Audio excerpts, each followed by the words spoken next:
1 एकड़ के अंदर 4 ट्राली गोबर के खाद की डाल दी और 1 एकड़ के अंदर आपने 1 ट्राली डाल दी, एक में एक भी नहीं डाली। आप तीनों का अंतर देख लीजिए, फसल का तीनों का अंतर देखना। जिस एकड़ के अंदर आपने 4 ट्राली डाली है, उसके जो पैदावार होगी उसकी पैदावार को देखिए, जिसमें 1 डाल लिया उसकी पैदावार को देखिए, और जिसमें आपने 1 भी नहीं डाली उसकी पैदावार को भी देखिए, जिसके अंदर आप खाद के, रासायनिक खाद के ऊपर निर्भर है। ये हमारी प्राकृतिक खेती की तरफ आचार्य देवव्रत जी ने बड़े उसको आपको समझाया है कि हम प्राकृतिक खेती की तरफ हमें जाना होगा, ताकि हम अपने आप को भी बचाएं और समाज को भी बचाएं, दुनिया को भी बचाएं। ये हमारी जिम्मेवारी है। मुझे खुशी है बताते हुए कि प्राकृतिक खेती सही मायनों में ये दैवीय खेती होती है। प्राकृतिक खेती ये दैवीय खेती होती है।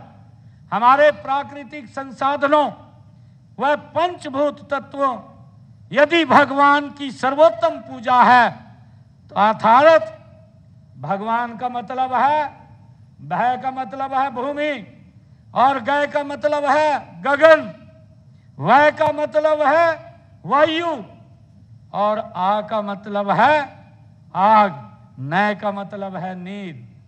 भाइयों, ये भगवान से, इन तत्वों से जिसकी हम पूजा करते हैं, ये प्राकृतिक खेती में हमें दिखाई देते हैं।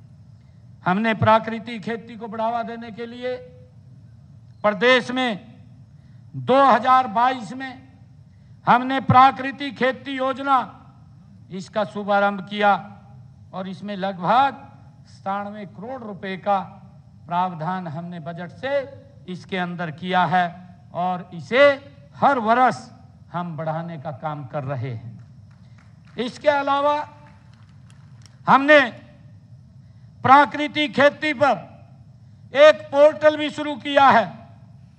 अब तक इस पोर्टल पर लगभग 1,84,665 किसानों ने 2,73,955 एकड़ क्षेत्र का पंजीकरण इस पोर्टल के ऊपर कराया है कि हम प्राकृतिक खेती कर रहे हैं।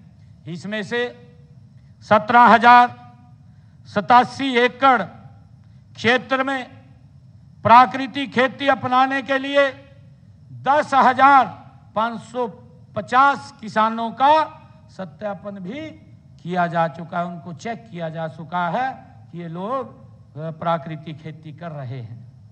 मुझे बताते हुए कि हमने कृषि एवं किसान कल्याण विभाग की 53 एकड़ 4 कनाल भूमि पर प्राकृतिक खेती करने का ये निर्णय लिया है।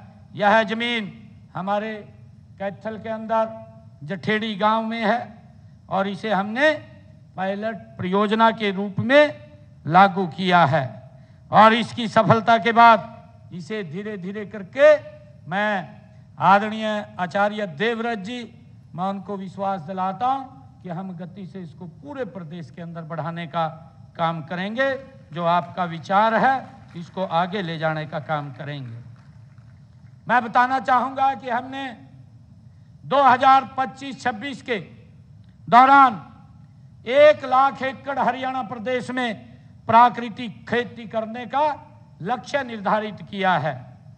2022 से अब तक 720 किसान गोष्ठियां हमने इस प्राकृतिक खेती को लेकर के की हैं, 22 कार्यशालाएं की हैं, 1 राज्य स्तरीय मेला आयोजित किया जा चुका है। इन कार्यक्रमों में 35,000 किसानों ने भाग लिया है। हमने प्राकृतिक खेती अपनाने हेतु प्रशिक्षण प्रदान करने के लिए आपके जो नेतृत्व में कुरुक्षेत्र में गुरुकुल चल रहा है, उस जींद, हमेटी, सिरसा और मंगियाना, करनाल के घरौंडा में भी उस तर्ज के ऊपर हमने प्रशिक्षण केंद्र वो स्थापित किए हैं।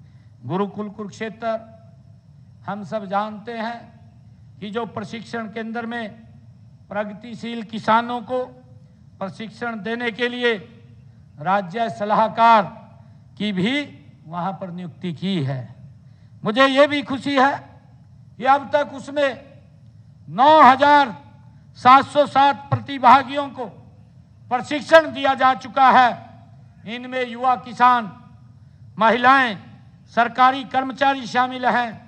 इसके अलावा हमने अमेठी जींद ने राज्य के 6,234 सरपंचों को 1 दिवसीय हमने ऑनलाइन प्रशिक्षण भी दिया है।